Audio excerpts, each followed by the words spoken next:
In the Rick and Morty Season 4 finale, Rick has this epic anime-inspired duel against Phoenix Person, the reborn BP. It is now PP. And Rick, for the second time this season, gets wrecked. Also, shout out to the funny detail of him drinking from his flask and immediately exiting his digestive tube, probably just there to help him process alcohol more effectively. Anyway, long story short, I'm not surprised Rick didn't die. We've seen him survive catastrophic injuries before, but I'm more surprised that Rick didn't pull out his secret weapon. No, not that secret weapon. Gross. Get your mind out of the gutter. No, Bird Person himself tells us that Rick's catchphrase of wubba-lubba-dub-dub means "I am in great pain, please help me." It's in Bird Person's own language, in fact. So if Rick suddenly said this in his final moments, does that mean Phoenix Person softens and gives up the fight against his friend? Nah, too sappy for this show. Now, if they'd realized their mothers had the same name, now that would have been awesome. Save Martha! Why did you say that name?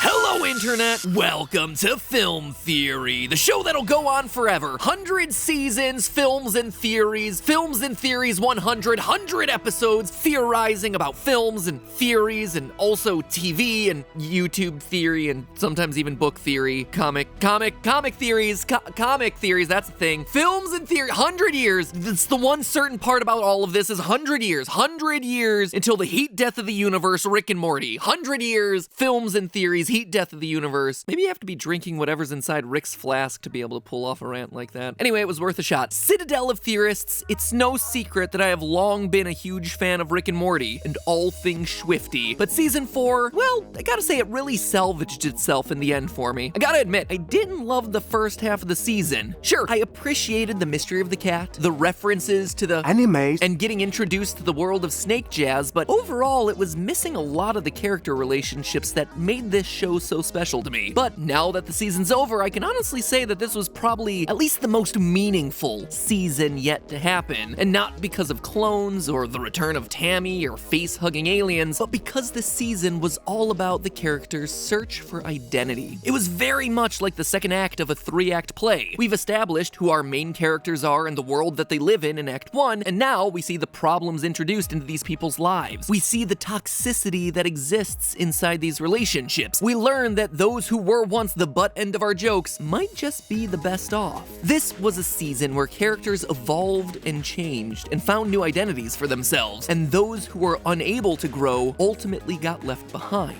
But where this all gets really juicy is that season 4 doesn't just represent an identity crisis for each and every one of our main characters, it's also the crisis of identity facing the show itself, facing the people who make the show. And understanding all of this is what gives us a clue as to what we might expect from season 5. So sit right back in your laser-proof Wranglers and pour yourself a nice Wendy's Frosty Chino, because it's time to hitch a ride with Invisible Theory Truck Matpat. It's a new franchise. Season 4 sees every member of the Smith family looking for and or questioning their place in the world, or I suppose multiverse. For Morty, his unquestioned identity for the entire show has been as Rick's sidekick. It's easy to forget, but season 3 ended with Rick and Morty beating up the president so they can spend a bit more time playing Minecraft together. Sure, there have been hints here and there that their relationship might be decaying. He bails on everybody! He left you to rot in a world that he ruined, because he doesn't care! So if you really want your grandpa back, grab a shovel! The one that won't let you down is buried in your backyard! But season 4 really took it all the way. In episode 1, the Death Crystal episode, we see Morty choose not to revive Rick, instead opting to keep him dead and prioritize himself, dying at an old age in his crush's arms. Episode 3, the Heist episode, shows him opting to skip multiple adventures with Rick in order to pursue his own dream of writing a Netflix heist pilot. The Dragon episode is all about Morty getting to go on self-directed fantasy adventures where he proves himself more capable in a world where Rick's technology is useless. Until, of course, the show gives up on that really cool angle and just gives Rick godlike powers yet again. Boo, not cool. In the episode Pro Mortius, Morty rises to become the leader of the Glorzo aliens. In the Vat of Acid episode, he sees the limitations of Rick's plans and stands up to him about it. A vat of fake acid? Are you dying of dementia? When did you get so cocky? Tonight! Tonight, Rick, the night I saw you fail. And in both episodes 9 and 10, it's Morty and Summer saving Rick's life instead of the other way around. Up to this point, Rick's scientific wizardry has always seemed like a solution for Morty, because whenever they screw up, they can just teleport or change realities. But Rick and his bag of tricks are empty. Morty, over the seasons, but especially here in season 4, has learned that they're merely a means to avoid actually living a real life. They're irresponsible. It's a lesson that's reinforced in that Vat of Acid episode, when Morty learns, through his video game style reset button, that life constantly able to reset is pointless, and that it's the consequences of our actions that ultimately make life worth living. Living without consequences is great, but then I started wondering, what am I living for? We are who we are because of consequences. So when Morty rejects Rick's offer to find out which Beth is his real mom in the finale, it's him turning his back on Rick's trickery in favor of living a more normal, consequential, and thus a more meaningful life. The season started with this rant. 100 years, pushing it to the limit, Rick and Morty pushing it to the limit, trying different things, but then making also sure to pushing keep it out of a anywhere rut. not near. All about Rick and Morty adventuring together for another 100 years. But by the end of the season, Morty's decided to be his own person,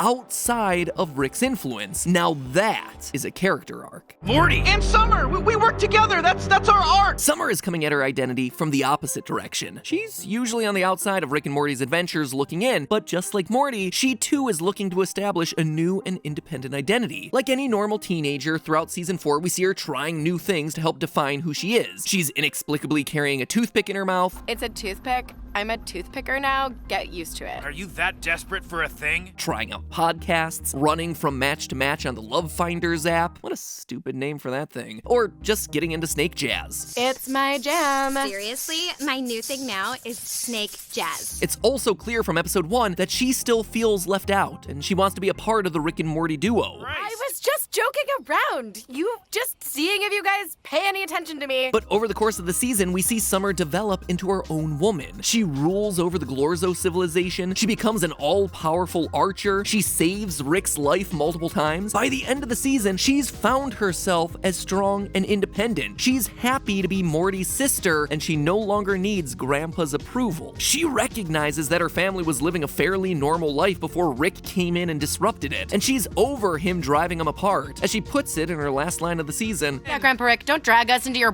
just because you're losing control. Summer's desire to be part of Rick and Morty's adventures was never about finding ways to hack the universe. It was always about being included. Now she realizes that she can just team up with Morty. She can have that inclusion, all without Rick's destructive baggage weighing her down. Of all the interesting plots and subplots from season 4, one that flew under the radar almost the entire time was the revitalization of Beth and Jerry's marriage. Season 3 ended with Jerry back in the family and Rick on the defensive. And now, just one season later, even Jerry has found himself a new identity. He is no longer the worm that we saw him as in season 2. He's now finding strength against Rick and is starting to reassert himself as the man of the household, provided he was ever really the man of the household to begin with, let's be honest. Throughout his season 4 adventures, we see him save his own life. I am the Jesus Christ of Christmas! We see him lead a civilization. We see him save Beth's life. We see him save Rick's life in a delightfully Jerry way. It's me, that Tammy girl. I'm more alive than I've ever been. Saved the day with puppeting. Only one with a decent arc. Most importantly of all, though, Jerry is coming to realize that he doesn't need to be the hero to be useful. He might not have had any soulmates on the Love Finders app, but Beth chooses him anyway. He might be a dork who glorifies camping, but his s'mores stick ends up saving Beth. Jerry is aware that he's a What? but he's made peace with the idea that Beth and his family are all he really needs to be happy. And when you look at that self-realization compared to the endless misery and cynicism of Rick, who can never truly be happy, Jerry is the one who really comes out on top. Well, I was impressed, Dad. He saved my life, no thanks to you. Which brings us to Beth, who's faced in season 4 with the most literal identity crisis, as she continues to grapple with the idea that she might be a clone. And though we don't see much of her this season, even Beth has an identity arc. Clone or otherwise, she transforms from the insecure, dissatisfied woman trying to numb her pain in earlier seasons to a confident mother. I'm gonna mother you until your 18th birthday, even if I get thrown in prison for non-consensual mothering. And skeptical, but ultimately loving wife. Look, on the off chance that you use the app. I didn't use it. Did you? Me? No. Well, then we're all good, dog. But it's building a civilization with her father that really sets the turning point in her character's search for identity. Early in episode 9, we see the old Beth peek through as she delights over the praise that Rick gives her. These kids may not be mine, but you definitely are, my little steampunk overlord. And yet, midway through the episode, Rick abandons her, just like he did to her when she was a child, to prove himself as a god against another god, which ultimately backfires. And in turn, it almost gets Beth killed, leaving Jerry as the only one to save her. By the end of this episode, Beth's season arc is pretty much complete. Well, I was impressed, Dad. He saved my life, no thanks to you. And this all culminates with the season 4 finale where we come face to face with Beth's clone, or the original Beth. Honestly, the episode doesn't give us a whole lot of clarity, but the promotion for their video game Pocket Mortys after the episode may have by calling Space Beth Clone Beth in the game. Regardless, the Beths conclude that it doesn't matter. I'm sure you'd love for us to need that from you, but I don't care what's in that vial. They've both found their identity, one defined by not needing Rick's approval. They're strong in their own ways, and those ways don't include him. Leaving us with Rick himself, who's in pretty bad shape at the end of the season. I'll pat myself on the back a little bit here because I totally called the ending of the season, but not too much because I also made a video about how Rick didn't actually clone Beth at all, so whoopsie there. Anyway, Rick is left broken and alone at the end of the season for exactly the same theme that we've been talking about with every other character. Because instead of finding a new identity like everyone else, Rick refuses to change. He recognizes that he's a jerk to everyone and everything around him, but he just doesn't do anything about it. He thinks that lampshading it by directly calling it out is enough, but it's not. At least not anymore. This is him in season 3. Bad father all the way to the max over here. Now compare that with his realization at the end of season 4. I'm a terrible father. Rick historically was comfortable with the fact that he wasn't a good dad because he convinced himself that nothing matters. He's not entirely wrong about that. When humans are just a small speck of dust in an infinite universe, yeah, our actions are pretty meaningless on the scientific level. But when you're not looking at the objective reality of the universe and instead zoom all the way down to the family level, into the subjective reality in which we all live, well then, we're all the center of our own little universe. And it's there that you're able to find true meaning, true purpose, and true happiness. And that is when your actions literally make a world of difference. But will Rick ever be able to grow up and see that? That is the fundamental question hanging over the rest of this show. Okay, so our characters are having a bunch of identity crises throughout season 4, but does that really tell us anything about where the show's headed? Yeah, a lot. Because the crisis of identity that the characters are having is clearly mirroring the discussion that the makers of the show are having about its identity throughout this season too. This was the first season produced after the series was picked up for 70 more episodes, and the pressure of how to handle that many more installments of this series while still maintaining what made this show great in the first place is the core arc throughout this entire season 4. Don't get me wrong, Rick and Morty being meta and breaking the fourth wall is nothing new. It all goes back to the pilot episode, but it's never been as specific as it's been in season 4, where almost every episode that aired has some deconstruction of what it means to make the show of Rick and Morty. It's most obvious in the Story Lord episode that we covered in great detail already, but there's so much more to it, and it all has one common theme: the debate over making the show serialized or episodic. Serialized television tells a single story from beginning to end, usually in chronological order, like Game of Thrones or Breaking Bad. Pick up in the middle of those series and you don't have a clear idea of exactly what's going on. Episodic television is often seen as more formulaic, and events from one episode don't really affect all the other episodes around it. Think The Simpsons, or Seinfeld, or most seasons of South Park. Things happen, but there's always a reset button at the end of the episode. It's a debate that's set up from the very first episode of the season. We end it on this rant. Sometimes we'll do classic stuff, other times we'll do whatever. Sometimes we won't even do anything. A direct callback to a very similar speech that happens at the end of the pilot episode of the show when nothing mattered and everything was just meant for fun. And that's not all. In this very episode, kicking off season 4, we have Fascist Morty outright declare that he wants to have fun, classic adventures like in the good old days. I want to have fun, classic Rick and Morty adventures like in the old days. You know what? It would really help if you could just say anything other than what you don't want. I like Mr. Meeseeks. Okay, now we're talking. Here, Fascist Morty is serving as the voice of the fans who didn't like the more serialized route that the show was taking throughout season 3, where the season told an arc about Beth and Jerry's separation and the fallout with the rest of the family. And Rick basically responding with, "Tell me something that you do like," is clearly a stand-in for the feelings of the show's creators. It's them begging fans to stop complaining about everything and instead offer them something productive, something they like, some constructive criticism about the creative decisions that are happening on the show. So the first episode of season 4 sets up this arc about the identity of what the show is. And we see this debate play out throughout most of the other episodes. In the Vat of Acid episode, we get this exchange. What about my video game style place-saving device? Yes, Morty, I saw it on Futurama. Oh, so you don't do anything unless it's original. In the first few seasons, Rick and Morty didn't have to worry about being unoriginal because it was presenting us with new characters, establishing its own style. But now the makers of the show have to continue to make decisions about whether characters and stories should reoccur, how original their concepts need to be, and on and on and on. And we're seeing those debates literally taking place on the screen through the voices of these characters. In that very same episode, we also get this line. There's no such thing as a bad idea, Morty. It's about execution.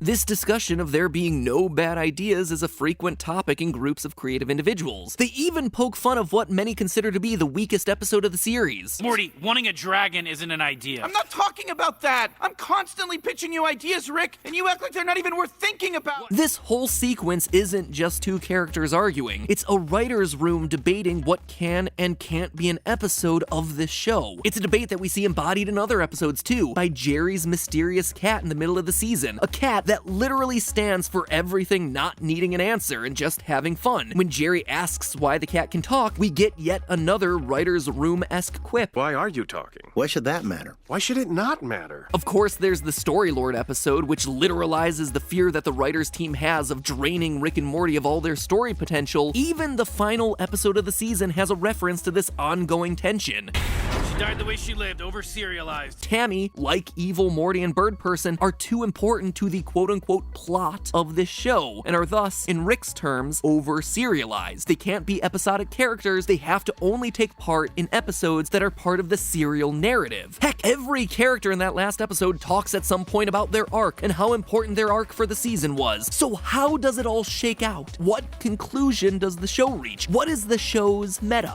arc for season 4? Well, again, we turn to that Vat of Acid episode. In it, Morty embodies both halves of the serialized versus episodic debate. His reset button gives him the literal ability to be episodic, where consequences don't matter. He is literally hitting a reset button, but he himself is a continuous serialized entity, continuing across all those different timelines. And having lived both sides, he comes to this conclusion. We are who we are because of consequences. Any show can be random, smart, funny, but it's the running thread of these characters, their relationships, the dramatic stakes that run through their lives. Those are the things that make Rick and Morty such an exciting show to watch. It's the consequences of these characters' actions that matter. Will every episode from here be forwarding the plot in some way? No, certainly not. Rick and Morty can have their cake and eat it too. You can intersperse episodes about fascist shrimp or snake terminators while occasionally bringing back Bird Person or Evil Morty or Mr. Meeseeks. So the identity that the makers of Rick and Morty have settled on is what Rick preached in the very first episode of the season: moderation on both sides. I think you have to think ahead and live in the moment. So what does any of this mean for the eventual season 5 that'll come like 3 years from now? Well, we'll probably still be seeing continuations of our story developments. Morty and Summer will be teaming up for more adventures. Heck, it might feel more like Summer and Morty than Rick and Morty. And Rick will be on the outskirts, all alone. He'll be doing more solo adventures, maybe revisiting people and places from his past as he tries to prove himself to be a good friend. Heck, a good person somewhere in his past. And you know what? I don't think he's gonna find it. He'll find that almost everyone has a bad taste in their mouths from their interactions with him. He's been knocked down a few pegs throughout this season, but he still needs to be knocked down a few more in order to finally force that true change. The season's arc will probably have to result in Rick coming back to the family as a changed man, or the family being forced to forgive him in some way. And in order to do that, you really need Rick's egotism to be shattered, and then the family can finally reunite and be stronger together together as a unit. Or, you know what? Who knows? Maybe Rick will never redeem himself. Maybe he'll just be a tragic figure doomed to his own misery. Or they'll spend the next 10 episodes doing nothing. After all, they have 60 more episodes left that they're on the hook for. Might as well burn through some time with more stupid Morty dragon adventures before getting into that serialized heavy stuff. They gotta stretch this storyline out a long time. But hey, that's just a theory. A film theory. And cuts.